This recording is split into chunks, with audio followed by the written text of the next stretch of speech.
안녕하십니까? 이번 웨비나 세션에서는 아마존 라이트 세일을 이용해서 가상 서버 호스팅을 이용하는 방법에 대해서 알아보도록 하겠습니다. 저는 AWS에서 솔루션스 아키텍트로 근무하고 있는 최원근이라고 합니다. 먼저 세션을 시작하기 전에 강연 중에 저희 세션 진행 중에 질문이 있으신 분들이 있을 텐데요. 그럴 경우에는 사용하시는 그 고투웨비나 어플의 퀘스천스 창에 여러분들이 궁금하신 내용들을 올려주시면 되겠습니다.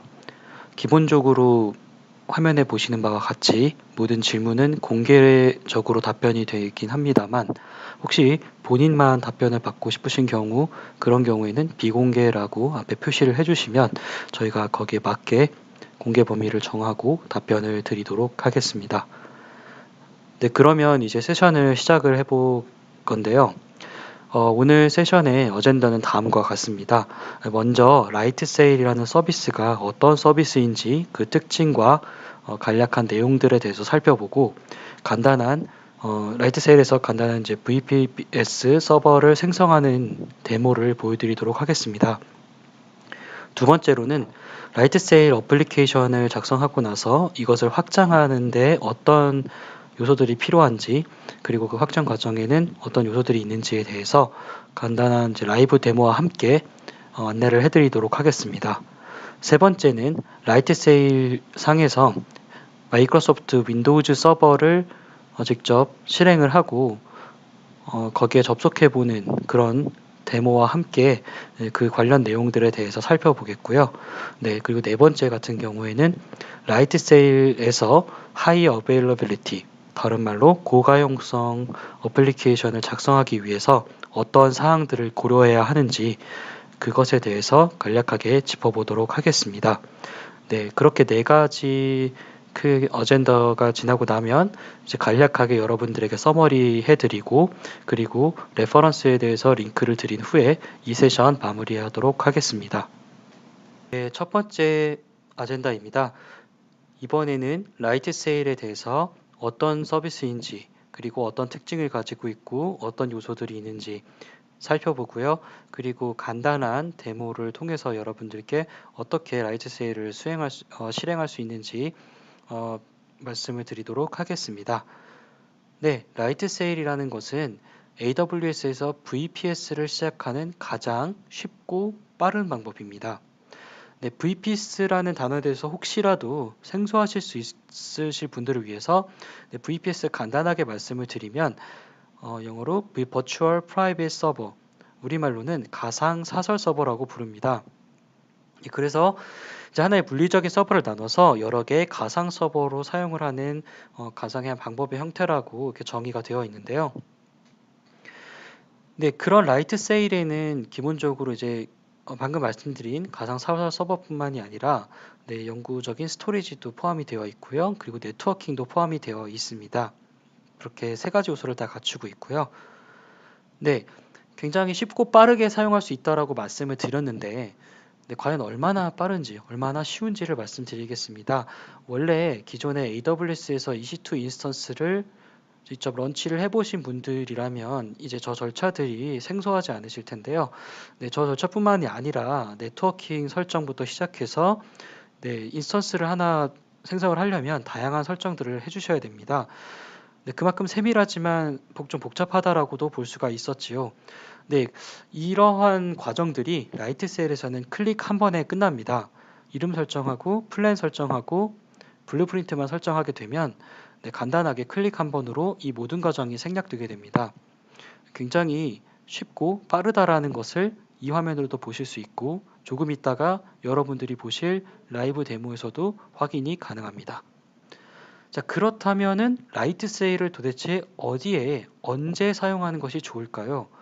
이 부분에 대해서는 직접 설명을 드리는 것보다는 비교를 하고 비유를 해서 말씀드리는 것이 좋을 것 같습니다. 그래서 아까 전에 똑같이 비교를 했었던 EC2 인스턴스 같은 경우에는 주로 컴퓨팅 파워가 많이 필요하고 세밀하게 여러분이 설정을 하고 여러분들의 어플리케이션을 커스터마이징 할 수 있는 그런 빅데이터 분석이나 고성능 컴퓨팅과 같은 분야들에 많이 사용이 됐었는데요. 라이트 셀이라는 것은 그 단어에서도 보실 수 있듯이 좀 더 가벼운 컴퓨팅 성능을 가지지만 빠르고 쉽게 디플로이가 가능한 환경들을 구성할 때, 가령 예를 들어서 웹사이트나 블로그를 운영하신다거나 아니면 단순 어플리케이션을 개발하거나 테스트하는 환경, 이런 것들에 있어서는 라이트 세일이 굉장히 최적화되어 있다라고 말씀드릴 수가 있겠습니다. 네, 그렇다면 라이트 세일은 어떤 특징을 가지고 있을까요? 네, 쉽게 클라우드에서 이용할 수가 있습니다. 그리고 라이트 세일 서버를 여러분들이 실행을 하시게 되면 컴퓨트, 스토리지, 네트워킹이라는 3요소가 모두 포함이 되어 있습니다. 또한 블루프린트라는 것을 사전에 설정을 하시게 되는데, 네, 블루프린트는 조금 이따가 자세히 설명을 드릴 거고요. 네, 블루프린트를 설정해서 실행을 하시게 되면 그 서버는 완전히 사전 구성이 되어 있습니다. 뭐 가령 예를 들어서 워드프레스 어플리케이션이 이미 설치가 되고 기본 설정이 끝나 있는 상태라는 거죠. 네, 또한 저렴하고 예측 가능한 요금 체계를 지원하고 있습니다. 요금 체계는 이후에 바로 다시 상세하게 살펴볼 것이기 때문에 이렇게 말씀을 드리고 넘어가겠습니다. 또한 콘솔 화면이 GUI 화면인 것은 당연하고요. 매우 직관적이고 다국적 언어를 지원합니다. 그래서 한글 콘솔을 보실 수가 있습니다. 직관적이라는 부분은 사실 이것은 말씀으로 드리는 것보다는 직접 데모와 스크린샷으로 보시는 편이 훨씬 더 수월하실 것이라고 생각합니다. 네, 조금 이따가 확인하시면 될 것 같고요. 또한 쉽게 규모를 키울 수가 있습니다. 확장성 측면에서도 어떤 요소들을 가져갈 수 있는지 이것은 다른 아젠더를 통해서 자세하게 말씀을 드리겠습니다. 그래서 그 확장성 측면에서 차후에 더 자세히 말씀을 드리겠지만 100개가 넘는 AWS 서비스들에 대해서 접근이 가능합니다. 네, 또한 마지막으로 맞춤형 API와 CLI를 제공을 하기 때문에 뭐 개발자 분들이나 CLI가 좀 더 편리하신 분들, 자동화 작업이 필요하신 분들 등에 대해서 적극적으로 더 지원이 가능하고 다양한 방법으로 사용이 가능하다라고 말씀드릴 수가 있겠습니다. 네, 요금에 대한 부분입니다. 저렴하고 단순하고 예측 가능한 요금 정책이라고 되어 있는데요. 네, 보시다시피 심플하게 5가지 플랜으로 나눠져 있는 것을 보실 수가 있습니다. 네, 굉장히 저렴할 뿐만 아니라 예측이 가능하다는 점, 이것도 상당히 메리트가 있는데요. 여러분들이 한 달을 사용했을 때 딱 이 정도 비용이 나온다라고 보여주고 있죠. 그리고 또 첫 달 같은 경우에는 $5의 비용으로 사용하실 수도 있지만 여러분들이 프리 티어를 이용하고 계신다고 하면 첫 달은 무료로 사용하실 수가 있습니다. 각 가격대, 그러니까 가격 플랜에 대해서는 지금 하단에 보이시는 것과 같이 메모리, 프로세서, 스토리지, 그리고 전송량, 데이터 전송량에 대해서 리미트가 어느 정도인지, 어느 정도까지 이 플랜에 포함되어 있는지를 확인하실 수가 있고요. 지금은 리눅스 인스턴스 기준으로 보셨고, 윈도우즈는 가격이 조금 다릅니다. 윈도우즈 서버의 라이선스가 포함이 되어 있기 때문에 조금 가격이 다르다라고 보시면 될 것 같고요. 네, 그러면 이러한 그 가격 플랜에 포함되어 있지 않은 것들은 어떤 것이 있는지 알아보도록 하겠습니다. 네, 첫 번째로는 그 플랜에 보면 데이터 전송량에 대한 리미트가 있었죠. 그래서 그 리미트를 초과하는 경우에는 여러분들이 푸블릭 IP 주소를 사용해서 라이트 셀 인스턴스 상에서 또 다른 뭐 인터넷이나 다른 AWS 리소스로 전송하는 데이터가 있다라고 하면 그 초과분에 대한 요금이 청구되게 됩니다. 또한 이제 인스턴스나 디스크 단위로 스냅샷을 뜰 수가 있는데 그 스냅샷을 만들었을 때 그 스냅샷을 저장하는, 그러니까 스냅샷이 사용하고 있는 용량에 대한 비용이 청구가 되게 됩니다. 그리고 고정 IP, 아까 보셨던 스태틱 IP 같은 경우에는 인스턴스에 이게 연결이 안 되어 있으면 과금이 되는 구조입니다. 그래서 1시간 이상 인스턴스에 연결되어 있지 않은 고정 IP가 있다라고 하면 그 시간에 대해서 소정의 과금이 이루어지게 됩니다. 그리고 마지막으로는 저희가 이제 월별 DNS 쿼리를 300만 개까지는 무료로 제공을 하는데 이 쿼리 횟수를 초과하는 경우에도 이제 100만 건당 특정 요금이 부과가 되게 되고요. 여기에 대한 자세한 사항, 그러니까 리전별로 과금이 얼마나 되는지, 그리고 예시는 어떤 게 있는지에 대해서는 아래에 이제 조그맣게 나와 있는 레퍼런스 링크를 클릭해서 들어가 보시면 좀 더 자세하게 알아보실 수가 있습니다. 네, 라이트 세일을 그러면 어디에서 이용할 수 있을까요? 네, 오늘 보시다시피 서울 리전에서 가능하고요. 그 외에도 도쿄나 싱가포르를 포함해서 총 13개 리전에서 활용이 가능한 것을 보실 수가 있습니다. 네, 그러면 이런 이제 라이트 세일을 여러분이 사용하실 때 아까 제가 사전에 구성이 완료되어 있는 서버를 수행하실 수가 있다고 말씀을 드렸죠. 네, 그러면 그때 이용할 수 있는 블루프린트, 즉 청사진, 그러니까 사전에 준비되어 있는 그 플랫폼들이 무엇이 있는지 그것에 대한 리스트를 보여드리고 있습니다. 네, 여러분들이 이제 익숙하게 접하실 수 있었던 워드프레스, 램프스택, 뭐 노드.js, 예, 그뿐만이 아니라 엔진X 등과 같은 다양한 플랫폼을 리눅스 상에서 이제 지원하는 것을 보실 수가 있고요. 네, 그뿐만이 아니라 만약에 이제 OS만 사용하고 나머지는 직접 커스터마이징 하시길 원하시는 경우에는 네, OS 전용 탭에 보시면 네, 아마존 리눅스나 우분투, 데비안, 네, 수세, 리눅스와 같은 다양한 리눅스 배포판을 지원하고 있다는 것도 확인하실 수가 있습니다. 방금은 리눅스를 기준으로 보여드렸고요. 네, 이번에 윈도우즈 플랫폼을 기준으로 보여드리면 여러분이 SQL 서버 2016 익스프레스 버전을 직접 설치가 되어 있는 인서스를 수행하실 수도 있고 혹은 윈도우즈 서버 2016이나 12 R2 버전을 만 설치가 되어 있는, 그러니까 OS만 설치가 된 버전들을 사용하실 수도 있습니다. 그래서 이렇게 블루프린트를 다양하게 제공을 하고 있다는 것을 말씀드렸고요.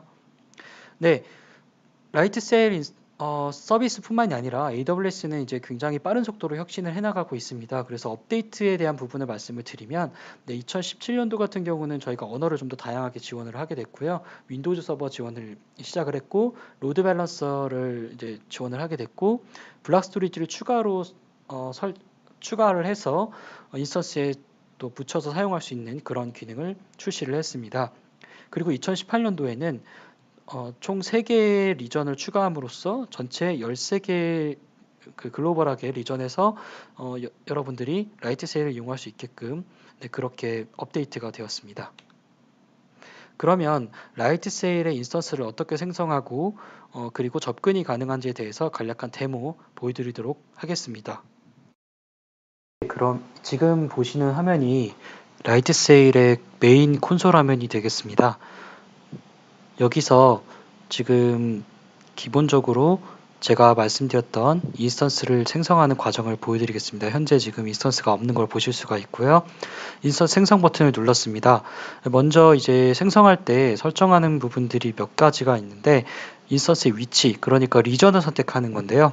저는 기본값인 서울 리전을 선택하도록 하겠습니다. 그리고 인스턴스 이미지를 선택하는 부분이 있는데 이게 아까 말씀드렸던 블루프린트에 대한 부분입니다. 그래서 이제 리눅스가 기반이 있고 윈도우즈 기반이 있는데 윈도우즈는 저희가 조금 이따가 다른 아젠다에서 좀 더 자세히 살펴볼 것이기 때문에 리눅스 기반의 인스턴스를 생성하도록 하겠습니다. 블루프린트가 크게 두 가지가 있습니다. 아까 스크린샷으로 화면으로 보셨겠지만 워드프레스나 이런 뭐 엔진X 그리고 노드.js 기반의 뭐 램프 스택이 있는 이런 블루프린트를 기반으로 생성하실 수가 있고요. 혹은 이제 OS만 설치되어 있게끔, 그러니까 아마존 리눅스나 우분투, 데비안, 뭐 오픈수세, FreeBSD 등과 같은 이런 OS만 설치된 버전을 선택하실 수도 있습니다. 여기에서는 워드프레스를 기반으로 한 블루프린트를 선택을 해서 인스턴스를 생성해 보도록 하겠습니다. 네, 그러면 이제 선택사항으로 좀 고급 옵션인데요. 네, 시작 스크립트를 추가해 가지고 여기에 이제 인스턴스가 실행되면서 어떤 스크립트를 실행시킬지를 설정하실 수도 있고 키페어를 변경하실 수도 있는데 여기서는 기본 값으로 우선 수행해 보도록 하겠습니다. 제가 말씀드렸던 인스턴스 플랜입니다. 그래서 자세한 설명을 보실 수도 있고요. 네, 그 첫 달은 이제 무료로 쓸 수 있는 이 $5짜리 기본적인 그 플랜으로 여기서는 선택을 하고 진행을 해보도록 하겠습니다. 네, 마지막으로 인스턴스 이름을 지정하는 부분이 있는데요. 여기서는 데모 예제이기 때문에 워드프레스 웹이나 데모 1이라고 지정을 하고 인스턴스를 생성하도록 하겠습니다. 참고로 여기 곱하기 1이라고 되어 있는데 이게 이제 2, 3 이렇게 들릴 수도 있습니다. 이게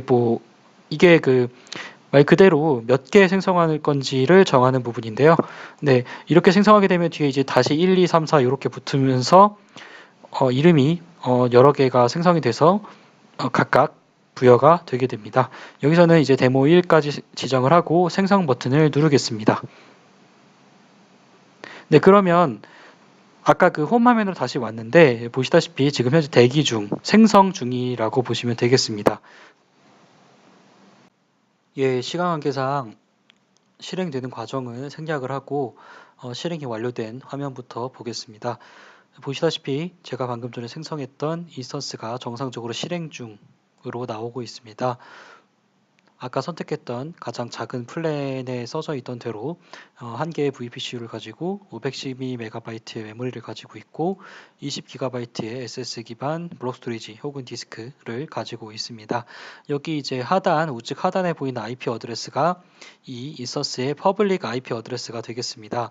그래서 이제 이 IP 어드레스를 복사해서 접속을 하게 되면 이렇게 지금 워드프레스 사이트가 바로 실행된 것을 보실 수가 있습니다. 네, 그럼 이제 워드프레스 사이트는 이제 잘 아시다시피 로그인을 해야 되겠죠. 그래서 매니지 버튼을 클릭하면 네, 이런 식으로 이제 로그인 화면이 뜨게 되는데, 자, 이제 로그인 화면에 이제 접속할 때 어떻게 이걸 가지고 올 수 있는지를 말씀을 드리겠습니다. 이걸 하려면 접속을 해야 되겠죠. 인스턴스 내에 접속을 해서 그 내부에서 크레덴셜, 그러니까 로그인 정보를 가지고 와야 됩니다. 예, 그럴 경우에는 이제 좀 심플하게 가능한데요. 여기 보면 이렇게 조그맣게 이제 그 터미널 모양 아이콘이 있습니다. 이걸 클릭을 하시게 되면 네, 이런 식으로 지금 콘솔 화면으로 바로 접속이 되는 걸 보실 수가 있습니다. 터미널 화면이요. 네, 터미널 화면을 웹브라우저로 직접 접속해서 보실 수가 있는데요. 네, 이렇게 이제 ls 하시게 되면 바로 이제 그 홈 디렉토리에 비트나미 어플리케이션 패스워드하고 비트나미 크레덴셜스라고 보실 수가 있는데 여기서 이제 비트나미 크레덴셜을 파일을 보겠습니다. 네, 이걸 보시게 되면 여기 보시면 유저네임, 디폴트 유저네임이 유저고, 그 다음에 패스워드가 이렇게 V로 시작하는, 네, 이건 지금 제 경우고요. 이런 패스워드를 가지고 있다라는 거를 확인하실 수가 있는데요. 네, 그러면 이거 복사를 하려면 어떻게 해야 될지 이제 말씀을 드리겠습니다. 여기 보시면 이렇게 선택을 하시고 나서 옆에 지금 노트 버튼 같은 게 있죠. 노트북 같은. 네. 여기 지금 이 텍스트 박스에서 직접 복사하시면 됩니다. 이렇게 복사하기를 누르시고요. 네, 아까 그 화면으로 돌아가셔서 네, 그 로그인 화면에서 아까 이제 유저네임이 유저였고 그 다음에 패스워드는 방금 복사했죠. 네, 로그인 버튼을 눌러주시게 되면 네, 이제 대시보드 화면으로 접근이 가능합니다. 여기서 이제 그 워드프레스 관련해서 작업을 해주시면 될 것 같고요. 네, 이런 식으로 간단하게 이제 인서스를 실행하고 그 다음에 이제 접속을 해서 그 터미널 화면을 직접 브라우저로 띄워서 명령어를 수행하는 것까지 말씀을 드렸습니다. 여기까지 첫 번째 데모를 마무리하고 다음 데모에서는 좀 더 상세한 내용들 말씀드리도록 하겠습니다. 네, 첫 번째 데모에 이어서 두 번째 어젠다로 넘어가도록 하겠습니다. 라이트 세일에서 어플리케이션 확장을 위해서는 어떤 것들을 해야 되는지에 대해서 말씀을 드릴 건데요. 네, 이 과정에서 크게 이제 네 가지의 방법이 있습니다. 첫 번째는 더 큰 인스턴스를 생성하는 방법이 있겠는데요. 네, 아까 보셨던 플랜, 그러니까 더 큰 플랜을 가지고 더 플랜을 선택하셔서 더 많은 컴퓨팅 리소스를 가지고 확장하는 방법이 있겠습니다. 그리고 이어서 조금 전에 보셨던 그 블락 스토리지를 새로 추가할 수도 있고 연결할 수도 있는데요. 네, 이거는 이제 바로 뒤에 좀 더 자세하게 설명을 드리겠습니다. 그 다음에 로드 밸런서를 활용하시는 방법이 있겠습니다. 로드 밸런서 역시 별도로 자세히 설명드리도록 하겠습니다. 그리고 100개가 넘는 AWS 서비스들과 연동이 가능합니다. VPC 피어링이라는 것을 고급 설정에서 설정하면 AWS 서비스들과 네트워크로 연결이 되어서 자유롭게 서로 연동이 가능한데요. 예, 이것 역시 추가 설명을 드리도록 하겠습니다. 예, 두 번째 옵션이었죠. 블록 스토리지를 추가하는 방법이 있습니다. 이 블록 스토리지는 특징이 크게 이제 5가지가 있는데 첫 번째는 매우 쉽게 관리가 가능하다는 점이고요. 아까 보셨던 라이트 세일 콘솔 화면에서 GUI 기반으로 클릭 몇 번으로 쉽게 관리가 가능합니다. 예, 그리고 높은 가용성을 가지고 있는데 약 99.99%의 가용성을 가지고 있고요. 또한 SSD 기반 블록 스토리지이기 때문에 적은 지연 시간을 가지고 있습니다. 성능적인 면에서도 좀 더 좋은 면을 가져가실 수가 있을 것 같고요. 그 다음에 이제 확장이 가능한데 그 확장 가능하다는 점은 수분 내에 스케일 업다운이 가능합니다. 이러면 이제 그럼 어디까지 업이 가능하냐라는 이제 궁금증을 가지실 수가 있을 것 같은데요. 인스턴스당 총 15개의 디스크까지 연결이 가능하고 이 다음 화면에서 보시겠지만 하나의 블록 스토리지는 최대 16TB까지 확장이 가능합니다.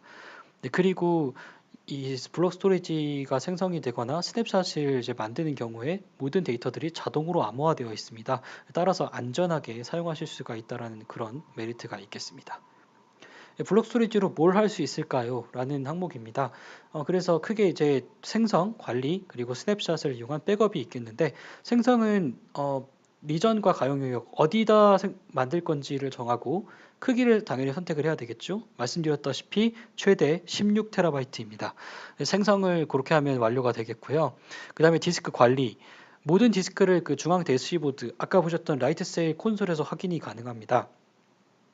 그리고 이 화면에서 인스턴스에 붙일 수 있고요. 추가할 수 있고요. 거기서 다시 제거할 수도 있습니다. 이 두 가지를 이용하면 인스턴스에 이제 떼었다 붙였다, 즉 이동도 가능하겠죠. 그리고 디스크 삭제 역시 당연히 가능합니다. 백업 같은 경우에는 이제 크게 두 가지가 있는데 인스턴스 스냅샷을 뜨게 되면 이것은 인스턴스와 더불어서 모든 디스크를 묶어서 스냅샷을 이제 만들게 되는데요. 디스크 스냅샷이라는 것이 있어서 디스크만 스냅샷을 만드는 방법이 있습니다. 이 두 가지 모두 이제 백업인데 좀 범위가 다른 것 뿐이고요. 그래서 리사이즈를 위해서 스냅샷으로부터 디스크 생성이라는 것이 있는데 기본적으로 인스턴스를 좀 더 많은 플랜, 그러니까 좀 더 많은 컴퓨팅 파워를 가진 좀 더 큰 플랜으로 스케일 업이라는 것은 직접적으로는 불가능하고요. 그것을 하기 위해서는 스냅샷을 만드신 후에 그 스냅샷을 가지고 좀 더 상위의 플랜으로 다시 만드는 방법이 있습니다. 그 스냅샷을 가지고 만들 수가 있거든요. 그래서 그걸 말씀드리는 겁니다. 그 다음에 이제 로드 밸런싱에 대한 부분인데요. 그 로드 밸런서를 생성하는 데 있어서도 이제 AWS 기존의 콘솔에서보다 훨씬 더 간단하게 생성이 가능합니다. 몇 분 안에 이런 로드 밸런서를 만드실 수가 있고요. 이 로드 밸런서는 고가용성 또 다른 말로 하이 어베일러빌리티를 가진 어플리케이션을 위해서 주로 많이 쓰이는 것이고요. 여러분들이 로드 밸런서에 대한 자세하고 좀 해박한 지식이 없어도 그리고 경험이 없어도 굉장히 쉽게 만들 수가 있습니다. 그건 제가 데모를 통해서 보여드릴 거고요. 또한 이제 인증서, 그러니까 SSL 통신이 필요하신 분들을 위해서 인증서 지원이 통합되어 있습니다. 또한 이제 헬스 체크가 자동으로 된다라는 점이 있고요. 요금 같은 경우에는 월별 $18이고 예측 가능한 요금, 그러니까 월에 어느 정도 쓰시든 간에 $18의 요금이 발생하게 됩니다. 네, 라이트 세일 같은 경우 로드 밸런싱 이렇게 동작합니다. 그래서 이제 여기서 앞단에 이제 HTTP 트래픽이나 HTTPS 트래픽이 나오게 되면 로드 밸런서가 자동으로 그 뒷단에 있는 인스턴스들의 들어오는 로드를 분산시켜주는 구조고요. 지금 availability zone이라는 거는 가용 영역을 뜻하는데 A가 있고 B가 있죠. 그래서 A와 B를 번갈아 가면서 로드를 나눠주게 됩니다. 그 과정에서 이렇게 어떤 특정 가용 영역에서 특정 인스턴스가 헬시 상태를 벗어나서 어떤 특정한 이유로 인해서 내려가게 되더라도, 즉 unhealthy 상태로 바뀌게 되면 자동으로 로드 밸런서는 더 이상 그 인스턴스로 트래픽을 보내지 않게 됩니다. 이 과정이 여러분들이 신경을 쓸 필요 없이 로드 밸런서가 알아서 다 해주는 과정이고요. 네, 이렇게 동작한다라는 것을 확인하시면 되겠습니다. 네, 로드 밸런서에 이어서 AWS 서비스들과 연동을 해서 어플리케이션의 확장이 가능합니다. 기본적으로 이제 AWS 서비스가 100개 이상이 있는데 이 모든 서비스에 접근이 가능합니다. 접근을 할 때 있어서 어떻게 설정을 하면 되냐면 라이트 세일 안에 고급 설정 중에 VPC 피어링이라는 옵션이 있는데 이걸 활성화하면 리전별로 접근이 가능하게끔 되어 있습니다. 그리고 지금 접근하시는 AWS 서비스들 같은 경우에는 라이트세일 콘솔과는 또 다른 AWS 콘솔 화면이 있는데 여기서 그런 이제 서비스 리소스들을 생성하고 관리하실 수가 있겠습니다. 그리고 만약에 이런 AWS 리소스들 뭐 EC2 인스턴스나 다른 곳에서 라이트세일 기반의 어플리케이션에 접근을 하고 싶다라고 하시면 인터넷 기반으로 접속하는 방법이 있고요. 혹은 VPC 피어링을 통해서 연결하는 방법이 있습니다. 인터넷 접근 같은 경우에는 퍼블릭 네트워크를 타기 때문에 아까 데모에서 보셨던 그 방화벽, 다른 말로 이제 보안 그룹 같은 경우 이제 그 설정을 열어주셔야 됩니다. 사용하시는 포트를 열어주실 필요가 있는데 그런 설정을 하시게 되면 네, 연동이 가능합니다. 네, 그러면 이제 두 번째 데모를 보여드릴 건데요. 블록스토리지를 추가하고 인스턴스 연결하고 다시 해제해서 삭제하고 그리고 로드 밸런서를 생성을 한 후에 거기에 2개 이상의 인스턴스를 연결하는 과정을 보여드릴 거고요. VPC 피어링 옵션을 켜는 그런 과정도 보여드리겠습니다. 네, 두 번째 데모를 시작하겠습니다.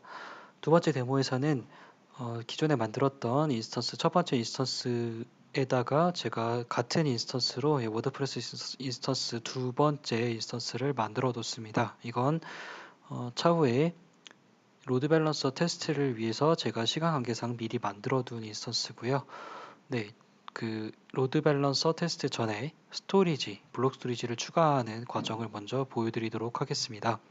먼저 현재는 스토리지가 없기 때문에 디스크를 하나 생성을 해줘야 되겠죠.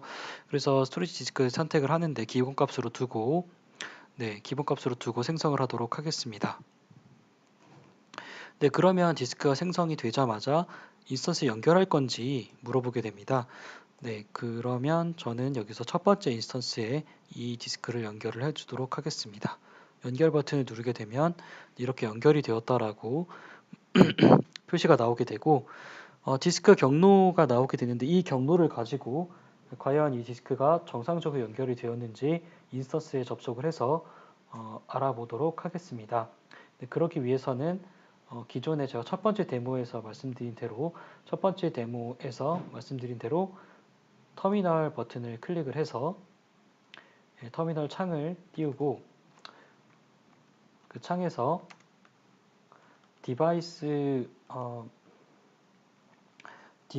디렉토리 내에 이제 XVD로 시작하는 이제 디바이스가 뭐가 있는지를 한번 보겠습니다. 보시면 기존에 이제 XDA와 XDA1 같은 경우에는 기존에 있었던 인스턴스가 생성되면서 생성된 그 디스크, 기존 로컬 디스크를 말하는 거고요. 근데 이제 새로 추가된 디스크 DEV/XVDF 같은 경우에는 방금 전에 보셨던 이 스토리지의 디스크 경로와 같습니다. 따라서 이제 디스크가 정상적으로 추가되었다라는 것을 확인하실 수가 있고요. 네, 그러면 이제 이 연결을 확인했기 때문에 다시 분리하는 과정을 보겠습니다. 분리 버튼을 누르게 되면 분리하기 전에 인스턴스를 중지해야 된다고 뜨는데요. 네, 그렇기 때문에 이제 디스크를 분리하기 위해서는 인스턴스 중지 버튼을 눌러주시면 되겠습니다.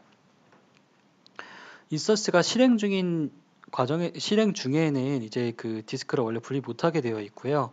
그래서 이제 중지될 때까지 잠시 기다렸다가 이게 중지가 끝나게 되면 여기에 분리라는 버튼이 활성화가 되게 됩니다. 그리고 이제 그 윗단에 보이는 메시지 같은 경우는 중지된 인스턴스 같은 경우에도 요금이 계속 부과될 수 있기 때문에 만약에 이제 요금에 대한 문제가 있다라고 하면 인스턴스를 아예 삭제하라는 걸 의미합니다. 네, 이제 중지가 됐기 때문에 디스크를 분리하도록 하겠습니다. 그러면 분리 대기 중이 떴다가 이제 조금 시간이 지나면 이제 분리 완료 메시지가 뜨게 됩니다. 지금 홈 화면에 가보면 디스크 첫 번째 인스턴스 같은 경우에는 현재 지금 멈춘 상태에 있습니다. 아까 중지시켰기 때문에 멈춘 상태가 되어 있고요. 근데 로드 밸런스 테스트를 위해서 이 인스턴스를 다시 시작해 주도록 하겠습니다. 네, 그리고 아까 스토리지 정상적으로 분리되는지 보겠습니다. 자, 연결되어 있지 않음이라고 되어 있죠. 연결되어 있지 않음이라는 것은 이제 분리가 정상적으로 되었다는 것을 의미합니다. 그러면 이 디스크를 화면에서 삭제해 두도록 하겠습니다. 네, 삭제 버튼을 따라서 눌러주시게 되면 네, 바로 삭제가 되어서 스토리지, 아까 아무것도 없었던 상태로 돌아간 것을 확인하실 수가 있습니다. 자, 인스턴스, 아까 제가 실행했던 인스턴스, 네, 지금 이제 실행 중 화면으로 바뀌었죠. 네, 실행 중으로 바뀌었고, 지금 두 개의 인스턴스가 있기 때문에 제가 이 두 개의 인스턴스를 로드 밸런서로 묶어보도록 하겠습니다. 네트워킹 탭에 가서 로드 밸런서 생성이라는 버튼이 있습니다. 이 버튼을 선택을 하고 로드 밸런서 이름을 로드 밸런서 워드프레스 로드 밸런서라고 짓겠습니다. 이름은 원하시는 대로 지으시면 되고요. 비용은 말씀드린 대로 매월 $18가 되겠습니다. 네, 이렇게 이제 생성을 해주게 되면 인스턴스를 선택해서 이제 로드 밸런서에 붙여줘야 됩니다. 이제 로드 밸런서 입장에서는 이제 어떤 인스턴스에다가 트래픽을 라우팅하면 되는지를 사용자가 지정을 해줘야 되기 때문에 네, 이렇게 저는 기존에 생성한 인스턴스 두 개 차례로 데모 1과 데모 2를 지금 생성한 로드 밸런서에 연결해 주었습니다. 그래서 지금 이 인스턴스들이 연결 중으로 뜨는데 이게 연결 완료가 되어서 이제 통신이 되는 상태에서 이후에 이 DNS 이름을 가지고 잘 동작하는지를 웹사이트에 접속함으로써 테스트해 보도록 하겠습니다. 네, 이제 보시는 바와 같이 인스턴스 두 개 전부 다 로드 밸런서에 정상적으로 연결된 것을 보실 수가 있습니다. 네, 그러면 이제 이 DNS 이름을, 그러니까 로드 밸런서의 DNS를 새 창에 복사 붙여넣기 해서 접속해서 네, 해보시면 지금 보시다시피 워드프레스 사이트가 정상적으로 동작하는 것을 확인하실 수가 있고요. 새로 고침을 했을 때 이렇게 네, 정상적으로 동작하는 것을 보실 수가 있습니다. 네, 그리고 그러면 이제 마지막으로 제가 말씀드렸던 그 DNS 아니요. VPC 피어링에 대해서 어떻게 설정하는지 말씀드리도록 하겠습니다. 계정 이 메뉴에서 계정을 클릭을 하시면 네, 여기에서 이제 고급 탭이 있는데요. 고급 탭에 가시면 보시다시피 VPC 피어링이라는 메뉴가 있습니다. 그 VPC 피어링에서 예를 들면 저 같은 경우 이제 서울 리전에서 VPC 피어링 활성화하고 싶다. 클릭 한번 해주시면 됩니다. 그러면 지금 이제 피어링이 활성화되고 있는 중인데, 네, 이게 지금 활성화 끝나고 나면 피어링이 자동으로 연결이 됩니다. 원래 이걸 수동으로 하려면 뭐 VPC 세팅부터 시작해서 라우트 테이블도 설정해 줘야 되고 굉장히 복잡한데 클릭 한 번으로 이렇게 VPC 피어링이 설정되는 것을 확인하실 수가 있습니다. 네, 두 번째 데모는 여기까지 보여드리는 걸로 하고요. 네, 그러면 세 번째 어젠다인 라이트 세일에서 MS 윈도우즈 서버를 운영하는 것에 대해서 살펴보겠습니다.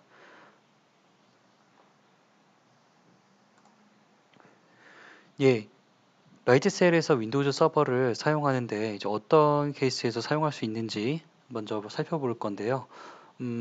우선 이제 커스텀 제작 어플리케이션을 이제 운영하는 데 있어서 만약에 그 어플리케이션이 .NET 기반이거나 다른 윈도우즈 플랫폼에서 동작하는 경우에 이제 사용할 수가 있겠고요. 네, 그리고 뭐 같은 이야기지만 그 윈도우즈 기반 소프트웨어를 호스팅하는 데 있어서 VPS가 쉽게 사용할 수 있는 VPS가 필요하다라고 하면 역시 라이트 세일을 활용하실 수가 있겠습니다. 예, 그리고 윈도우즈의 이제 그 원격 제어라고도 부르죠. 네, 이제 원격 데스크탑, 그러니까 RDP 클라이언트를 통해서 접속해서 어떤 작업을 하셔야 될 때 역시 라이트 세일에서 윈도우 서버를 활용하시면 되겠고요. 예, 관련한 이제 개발 테스팅 플랫폼이나 아니면 MS SQL 서버 혹은 이제 익스체인지 서버나 쉐어포인트 서버 같이 네, 역시 윈도우즈 서버 기반에서 동작해야 하는 그런 소프트웨어를 이제 사용하셔야 되는 경우에는 예, 나이트셀에서 활용하실 수가 있겠습니다. 네, 이러한 사용 사례가 있다라고 했을 때 옵션은 어떤 게 있을까요? 네, 라이트셀 상에서 여러분들이 윈도우즈 서버를 선택할 때 있어서 버전별로 선택 옵션이 다양하게 있습니다. 네, 첫 번째는 우선 이제 두 가지, 그러니까 위에 이제 두 가지 같은 경우에는 윈도우즈 서버 OS만 클린하게 설치되는 경우고요. 그래서 이 서버 이런 경우에는 윈도우 서버 2016 버전과 혹은 윈도우즈 서버 2012 R2 버전 두 가지 중에 하나를 선택하실 수가 있고요. 지금 이 스크린샷에서 보이는 버전 아래에 있는 날짜 보이실 겁니다. 2018년 5월 9일로 보이는데 이것이 이제 현재 그 OS 이미지의 그 버전이 되겠습니다. 이 이미지 버전은 날짜에 따라서 업데이트가 되고 있고요. 이제 몇 달 간격으로 꾸준히 업데이트가 되고 있습니다. 네, 그리고 이제 위에 두 개와 다르게 이제 아래 부분 같은 경우에는 이제 리눅스의 블루프린트에서 보셨듯이 네, 이것 같은 경우는 MS SQL 서버가 설치되어 있는 그런 이미지가 되겠습니다. 그래서 MySQL 서버가 MS SQL 서버가 필요하신 경우에는 이제 이 블루프린트를 선택하셔서 라이트세일 인스턴스를 실행하시면 되겠습니다. 네, 그러면 이렇게 이제 라이트세일을 활용해서 윈도우즈 서버 인스턴스를 실행하신 경우에는 이제 관리가 매우 쉬워집니다. 몇 분대로 이제 인스턴스를 생성하실 수가 있고요. 당연히 시작, 멈춤, 그리고 재부팅, 삭제가 자유롭게 가능하고 또한 이제 윈도우즈 서버를 RDP를 이용해서 접속을 해서 관리를 하실 수도 있습니다. 네, 그리고 이제 메뉴상에서 매트릭 확인도 가능하고요. 이게 이제 모니터링이라고 보시면 되겠습니다. 또한 이제 고정 IP를 적용해서 특정 IP로 변하지 않는 IP로 계속해서 접속을 할 수가 있겠고요. DNS 레코드 생성 역시 기본적으로 제공되는 기능이고 또한 스냅샷 생성해서 이제 차후 백업 용도로 남겨두거나 이제 그 스냅샷을 이용해서 또 다른 인스턴스를 실행하는 것도 또한 가능합니다. 네, 이렇게 또 보시다시피 기존에 제가 리눅스 기반의 인스턴스 데모를 보여드릴 때 브라우저 상에서 클릭 한 번으로 또 다른 브라우저 창이 띄워져서 거기서 터미널이 바로 접속되는 걸 보여드렸고 이제 직접 보셨죠. 네, 마찬가지로 윈도우즈 서버 같은 경우에도 이제 버튼 한 번으로 이제 웹 브라우저 상에서 직접 원격으로 접속해서 마치 RDP 클라이언트를 실행한 것처럼 원격 접속이 가능합니다. 이 부분 제가 바로 이어서 윈도우즈 서버 데모를 통해서 보여드리도록 하겠습니다. 네, 세 번째 데모 라이트 세일에서 윈도우즈 서버를 활용하는 방법에 대해서 직접 보여드리겠습니다. 이제 기존의 리눅스 인스턴스를 생성하는 것과 상당히 유사합니다. 그냥 블루프린트만 바꿔주면 된다고 보시면 될 것 같습니다. 기존에 생성한 그 로드 밸런서를 위한 이제 인스턴스 두 개가 화면에 보이고 있고요. 저희는 윈도우즈 플랫폼 기반으로 새로 인스턴스를 생성할 것이기 때문에 생성 버튼을 눌러주겠습니다. 네, 그러면 이제 인스턴스 위치는 그대로 두고 리전은 기본값으로 두고 이 이미지 선택, 그러니까 플랫폼 선택에서 마이크로소프트 윈도우즈를 클릭하겠습니다. 여기 이제 안내가 나오다시피 윈도우즈 기반 인스턴스 가격에는 추가 라이선스 요금이 반영됩니다. 제가 슬라이드 설명 드리면서 말씀드리긴 했는데 윈도우즈 같은 경우에는 기본적으로 그러니까 가격 플랜 자체가 조금 다릅니다. 물론 이 첫 달 무료 혜택, 그러니까 프리티어 레벨에 해당하는 이 가장 작은 사이즈 같은 경우에는 리눅스나 윈도우즈나 둘 다 첫 달 무료로 쓸 수 있지만 리눅스 같은 경우는 이 첫 달이 원래 $5였죠. 무료가 아닌 경우에 윈도우즈는 보시다시피 라이선스 가격 때문에 조금 더 추가가 되어 있는 것을 보실 수가 있습니다. 자, 이제 블루프린트를 선택할 것인데요. 여기 이제 앱 플러스 OS 단에 보시면 그 SQL 서버 2016 익스프레스를 사용하실 수 있는 이제 이미 설치가 되어 있는 그 블루프린트도 있지만 여기서는 윈도우즈 서버 2016 버전을만 깔려 있는 OS 전용 블루프린트를 선택하도록 하겠습니다. 예, 지금 여기 날짜까지 나와 있죠. 제가 설명드렸듯이 이 날짜가 이 블루프린트 혹은 이미지가 업데이트된 날짜라고 보시면 되겠습니다. 나머지는 기호값으로 두고 인서스 계획도 플랜도 첫 번째 플랜으로 두고 인서스 이름만 좀 수정을 하도록 하겠습니다. 인서스 이름은 윈도우즈 서버 2016 데모 1으로 하겠습니다. 이렇게 생성 버튼을 눌러주시게 되면 네, 기존과 같이 이렇게 대기 중 화면이 뜨면서 설치가 진행 중인 것을 보실 수 있습니다. 네, 그러면 이제 설치가 진행되는 과정은 시간 관계상 생략을 하고 이 설치가 완료되어서 인스턴스의 접속이 가능한 화면으로 다시 돌아오겠습니다. 네, 이제 윈도우즈 서버가 부팅이 완료됐고요. 여기 지금 아까와는 다르게 이 모니터 아이콘, 작은 모니터 아이콘이 활성화된 것을 보실 수가 있습니다. 원래는 이제 이 버튼을 누르면 이렇게 새 창이 이렇게 실행이 되면서 이제 윈도우즈 인스턴스에 RDP로, 그러니까 원격 데스크톱이 열리는 것을 확인하실 수가 있습니다. 네, 지금 화면이 열리고 있는 중이고요. 참고로 이제 여기 밑에 보시면 이렇게 키보드 그 특수키 같은 경우에는 입력을 할 수 있게끔 마우스로 누를 수 있게끔 쭉 키가 나열이 되어 있습니다. 네, 그리고 지금 이 화면이 보이는 동안 조금 설명을 드리면, 네, 지금 윈도우즈 화면이 표시가 되고 있는 중이고요.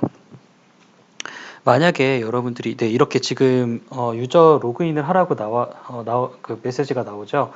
저희 패스워드를 어떻게 할 수 있을까요? 패스워드 같은 경우에는 지금 이 화면에서 요 지금 땡땡 버튼을 클릭을 하고 관리 버튼을 눌러서 들어가게 되면 기본 로그인 자격증명이라는 그 항목이 있습니다. 여기 보면은 이제 비밀번호, 그러니까 기본 사용자 이름은 당연히 어드미니스트레이터고요. 기본 비밀번호 표시라고 하면 아직 사용할 수 없다고 나오죠. 네, 이건 왜 그러냐 하면 이 암호 같은 경우에는 이제 인스턴스를 실행하고 나서 이 RDP 접속이 가능하더라도 비밀번호는 원래 이제 다시 보는 데 있어서 4분에서 5분 이상 소요되는 과정이 있습니다. 이것은 이제 AWS의 EC2 인스턴스를 윈도우즈 기반 이미지를 활용해서 생성했을 경우에도 똑같은 현상이 있고요. 네, 라이트셀 같은 경우에도 이제 뒷단에서는 AWS의 리소스를 활용하기 때문에 이런 현상이 생기게 됩니다. 그러면 이제 그 암호를 얻어올 수 있을 때까지 잠시 기다렸다가 다시 진행하겠습니다. 네, 이제 암호가 표시가 되는데요. 기본 암호 표시를 눌렀을 때 지금 보시다시피 이렇게 긴 암호가 자동 생성되어 있는 걸 보실 수가 있습니다. 이 암호를 복사해서 기존의 네, 지금 제가 연결한 지 좀 시간이 되었기 때문에 자동으로 연결이 해제된 것을 보실 수가 있습니다. 다시 연결을 누르면 아까 그 화면을 거쳐서 로그인 화면까지 다시 한번 출력이 되게 되고요. 네, 이제 어드미니스트레이터로 로그인이 자동으로 연결이 되고 있습니다. 이건 이제 그 암호가 암호를 받아왔기 때문에 이제 이 브라우저를 통한 접속은 자동으로 암호가 입력이 되는 구조고요. 만약에 여러분들이 혹시라도 이제 기존의 RDP 클라이언트, 다른 클라이언트로 접속을 하시길 원하실 경우에는 IP 주소에는 퍼블릭 IP를 입력을 하시면 되겠고요. 그리고 ID의 어드미니스트레이터, 그리고 암호에는 방금 전에 클립보드에 복사해둔 그 암호를 활용을 하시면 되겠습니다. IP 같은 경우 다시 한번 이제 안내를 해드리면, IP 같은 경우는 여기에 있는 이 퍼블릭 IP를 입력을 하시면 되겠습니다. 그래서 기존에 이제 RDP 클라이언트를 이용하셔도 되고, 혹은 이렇게 버튼을 하나 눌러서 버튼으로 접속을 RDP를 사용하여 연결이라는 이 버튼 하나만 눌러서 바로 연결하실 수도 있겠습니다. 지금 이제 화면이 정상적으로 보이는 것을 보실 수가 있고요. 이런 식으로 탐색기를 실행시키거나 아니면 그러니까 검색 메뉴에서 파워쉘을 실행하는 것 역시 가능합니다. 지금 화면 조금 속도가 이런 식으로 명령어 입력하시고 작업을 하실 수가 있습니다. 그러면 윈도우즈 데모는 여기까지 마무리하도록 하고 다음 세션 다음 어젠다로 진행하도록 하겠습니다. 이번 어젠더는 주 내용 4가지 중에 이제 마지막 어젠더가 되겠습니다. 네, 라이트 세일을 이용하면서 하이 어베일러빌리티, 다른 말로 고가용성을 어떻게 하면 가져갈 수 있는지에 대해서 설명해 드리도록 하겠습니다. 예, 그 말씀을 드리기 전에 고가용성, 하이 어베일러빌리티에 대해서 생소하실 수도 있기 때문에 잠시 설명을 드리고 넘어가겠습니다. 네, High Availability라는 말은 줄여서 HA라고도 부르고 한국어로는 말씀드렸듯이 고가용성이라고 부르는데 네, 정의가 그렇게 됩니다. 네, 서버나 네트워크, 프로그램 등의 정보 시스템이 상당히 오랜 기간 동안 지속적으로 정상 운영이 가능한 성질이라고 하는데 네, 너무 길죠. 네, 쉽게 말하면 이제 그 가용성이 높다라는 걸 의미합니다. 고가용성이니까요. 그 말은 뭐냐면 고장이 잘 안 난다. 네, 고장날 확률이 굉장히 적다라는 말로 이해하시면 되겠습니다. 그래서 이제 고가용성이 이제 높으면 높을수록 장애가 발생하더라도 운영 자체에는 지장이 없게끔 디자인이 잘 되어 있다라고 이해하시면 될 것 같습니다. 자, 그러면 그런 고가용성 아키텍처를 위해서 우리가 현실적으로 어떤 요소들을 주로 신경을 써야 될지 차례차례 알아보도록 하겠습니다. 첫 번째는 다중 가용 영역입니다. 네, 가용 영역을 여러 개를 가져가게 되면 이 가용 영역이라는 것의 특성이 AWS에서 물리적으로 완전히 독립된 데이터 센터에서 실행이 어떤 그 동작이 된다는 걸 의미하기 때문에 네, 이것 자체가 한쪽 영역이 문제가 생기더라도 다른 영역에서 얼마든지 서비스가 지속될 수 있다라는 것을 의미합니다. 따라서 다중 가용 영역을 사용하는 것이 매우 중요하다라고 볼 수가 있겠습니다. 네, 또한 로드 밸런서의 사용이 매우 중요한데요. 이런 다중 가용 영역을 사용하는 데 있어서 로드 밸런서가 그 앞에서 적절하게 트래픽을 라우팅을 하고 있다라고 하면 한쪽 영역에 문제가 생겼을 때 이 영역에 헬스가 이제 헬시하지 않다라는 것, 그러니까 문제가 생겼다는 것을 로드 밸런서가 체크하고 그 결과로 정상적인 가용 영역으로 트래픽을 모두 보냄으로써 이제 엔드 유저 입장에서는 그 장애가 발생한 것조차 모르게끔 그렇게 아키텍처를 디자인할 수가 있습니다. 네, 그리고 고정 IP입니다. 이 세 번째 고정 IP라는 부분은 이 고정 IP는 말 그대로 이제 퍼블릭 IP이면서도 내가 가지고 있는 그 유일한 IP, 바뀌지 않는 IP가 되겠습니다. 원래 인스턴스를 내렸다 올리게 되면 기본적으로 주어진 퍼블릭 IP 같은 경우는 변경이 되게 됩니다. 하지만 고정 IP를 사용하게 되면 말 그대로 고정이 되어 있기 때문에 이 고정 IP들을 인스턴스에 할당을 해주면서 문제가 장애가 생겼을 때 IP가 바뀌지 않게끔 해줄 수가 있는 것입니다. 네, 그 다음으로는 복제 및 백업입니다. 네, 백업의 중요성은 사실 몇 번을 얘기해도 부족하지 않습니다. 고가용성을 위해서 중요한 데이터를 백업해 두고 그리고 적절한 양의 인스턴스를 복제함으로써 말 그대로 리던던시를 유지하는 것이죠. 충분한 양의 복제본을 유지함으로써 한쪽이 무너지더라도 다른 쪽에서 받아서 그 서비스를 지속할 수 있게끔 해주는 것이 고가용성 아키텍처의 핵심 요소라고 볼 수가 있겠습니다. 네, 그 중에서 다중 가용 영역을 어떻게 하면 적용시킬 수 있는지 제가 기존의 데모에서 시간 관계상 디테일하게 보여드리지 못한 부분이 있어서 따로 스크린샷을 여기에 가지고 왔습니다. 그래서 라이트 셀상에서 그 인서스를 실행할 때 처음에 이제 런치할 때 생성할 때 리전을 선택을 하고 나서 그 아래에 보시면 가용 영역 변경이라는 조그만 링크가 있습니다. 이 링크를 클릭을 하시게 되면 가용 영역을 선택하실 수가 있는데, 네, 이제 서울 리전의 같은 경우에는 서울 리전은 사실 이 리전을 나타내는 코드가 있는데 AP 노스이스트 2라는 코드를 가지고 있습니다. 여기 보시면 가용 영역이 영역 A와 영역 C가 있는 것을 보실 수가 있고요. AP 노스이스트 2 A와 to C가 이렇게 두 개로 나눠져 있는 걸 보실 수가 있습니다. 말 그대로 서울에는 가용 영역이 두 개가 있다라는 뜻인데 그렇다고 서울에 두 개만 있는 건 아니고요. 현실적으로 세 개가 있는데 하나는 히든 에이지라고 해서 히든 가용 영역이라고 해서 서비스 내부적으로 이용되고 외부적으로 사용자가 직접 사용할 수는 없게끔 디자인이 되어 있습니다.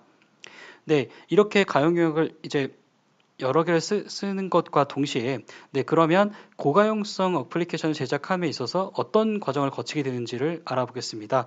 먼저 어떤 어플리케이션이든 일단 시작은 작게 하겠죠. 그래서 단일 인스턴스 하나로 시작을 해서 거기에 고정 IP를 넣고 그리고 블록 스토리지를 할당하고 스냅샷을 만들어 둡니다. 그리고 이제 점점 확장을 해가면서 이 가용성이 점점 많이 필요하게 되면서 앞에 로드 밸런서를 추가하고 인스턴스를 여러 개 만들고 아까 데모에서 보셨다시피 이제 2개 이상의 인스턴스를 그 로드 밸런서 뒷단에 배치를 하게 됩니다. 그리고 그 인스턴스들을 다양한 가용 영역, 그러니까 여러 개의 가용 영역에 배치를 함으로써 가용 영역에 대한 어떤 폴트 톨러런스를 유지할 수 있도록 그렇게 디자인을 하게 됩니다. 그리고 마지막으로 이제 AWS 서비스들과 연결을 해서 관리형 데이터베이스, RDS나 오로라 같은 관리형 DB들을 연결을 하거나 오브젝트 스토리지, 저희 S3와 같은 서비스들을 이용을 해서 그 서비스들, 그러니까 즉 가용성을 위한 서비스들과도 연동을 해줌으로써 이제 완벽한 아키텍처가 나올 수 있게 되는 것인데요. 고가용성 멀티티어 아키텍처에 대해서 마지막으로 이제 안내를 해드리겠습니다. 앞단에서는 일단 라이트 세일의 그 로드 밸런서에 대해서 말씀을 드렸고 그 뒤에 이제 인스턴스들이 가용 영역 A와 B. 이게 여기서는 임의로 말씀드린 거고요. 서울에서는 A와 C가 있지만 여기서는 이제 순차적으로 A, B라고 이해해 주시면 될 것 같습니다. 그래서 가용 영역을 여러 개로 나눠서 저렇게 인스턴스를 배치하고 그 앞단에 로드 밸런서를 둠으로써 자동으로 헬스 체크가 이루어지고 자동으로 트래픽이 정상적인 인스턴스로 라우팅이 될 수 있게 디자인이 되어 있고요. 자, 뒷단에는 방금 전에 말씀드렸던 그 관리형 RDB MS 서비스인 아마존 RDS나 아마존 S3, 오브젝트 스토리지인 아마존 S3를 이렇게 배치함으로써 어떤 스태틱 파일 같은 경우에는 S3에서 가져와서 사용할 수 있도록 해주고요. 그리고 이제 RDS 같은 경우는 VPC 피어링을 연결을 해줘서 내부적으로 데이터로 접근할 수 있게 해주는데 이 RDS 같은 경우에도 내부적으로 멀티 에이지, 그러니까 여러 가용 영역에 배치를 함으로써 좀 더 가용성을 높일 수 있는 방법이 있습니다. 여기는 이제 RDS 세션이 아니기 때문에 디테일한 사항까지는 말씀을 드리지 않겠지만 이렇게 해서 단순히 로드 밸런스와 인스턴스 단이 아니라 그러니까 웹 서버 단이 아니라 그 뒤에 있는 DB 서버 단까지도 하일리 어웨일러블, 즉 고가용성 아키텍처를 유지할 수가 있다라는 점 설명을 드렸습니다. 그러면 이제 마무리하겠습니다. 라이트 셀이라는 그 서비스는 여러분들이 몇 번 클릭만 하더라도 아주 쉽게 그 VPS, 즉 가상 사설 서버를 생성하고 관리할 수가 있습니다. 그리고 라이트 세일은 이렇게 쉽게 생성할 뿐만 아니라 쉽게 확장도 가능하고요. 또한 수많은 이제 그 100개 이상의 AWS 서비스에 접근이 가능하기 때문에 아까 보셨다시피 클릭 한 번으로 이제 피어링 연결을 해줘서 서비스 접속이 가능하기 때문에 확장을 해서 얼마든지 AWS 서비스들, 기존의 서비스들과 연동이 가능합니다. 또한 방금 전까지 말씀드린 고가용성 어플리케이션의 제작에 있어서도 매우 쉽게 그것들을 할 수가 있고, 또 한 가지 예로 데모로 이제 로드 밸런서도 보여드렸습니다. 그리고 이 세 가지 정리한 사항들을 굉장히 저렴하고 단순하고 예측 가능한 요금, 그 플랜이라고 불렀었죠. 직접 보신 그 플랜들을 활용을 해서 저렴하게 이용을 하실 수가 있다라는 그런 장점이 있겠습니다. 마지막으로 이제 레퍼런스 여러분들이 참고하실 수 있는 링크입니다. 나이스의 공식 홈페이지가 있겠고요. 그리고 혹시 이제 공식 홈페이지에 있는 내용보다 조금 더 심화된 내용, 조금 더 고급 화된 내용을 원하신다라고 하면 문서 홈페이지를 참조하시면 조금 더 자세한 사항들이 적혀 있고요. 그리고 이제 하우투나 스텝 바이 스텝으로 여러 가지 고급 설정들을 하실 수 있는 부분도 자세하게 나와 있으니까 참고하시면 좋을 것 같습니다. 요금이나 FAQ 같은 경우에도 참고를 해보시면 지금 슬라이드에 있는 내용들보다 더 자세하게 설명이 되어 있고요. 혹은 이제 슬라이드 쉐어에 개발자분이 직접 이제 리인벤트라는 저희 큰 행사에 가서 직접 다녀와서 발표하신 걸로 알고 있는데, 그 내용들도 슬라이드 쉐어에 나와 있으니까, 여기 이것도 참고해 보시면, 원하시는 분들은 좋은 자료 얻어가실 수 있으실 것 같습니다. 마지막으로 저희가 이 웨비나를 진행하면서 좀 더 나은 웨비나를 점점 만들기 위해서 여러분들의 피드백이 필요합니다. 잠시 시간 내주셔서 질문도 해주시고 또 의견도 남겨주시면 저희가 그 의견들을 가지고 좀 더 나은 세미나를 여러분들께 제공해 줄 수 있도록 노력하겠습니다. 네, 오늘 장시간 세션에 잘 집중해 주시고 경청해 주셔서 정말 감사드립니다. 그러면 여기까지 제 세션을 마치겠습니다. 감사합니다.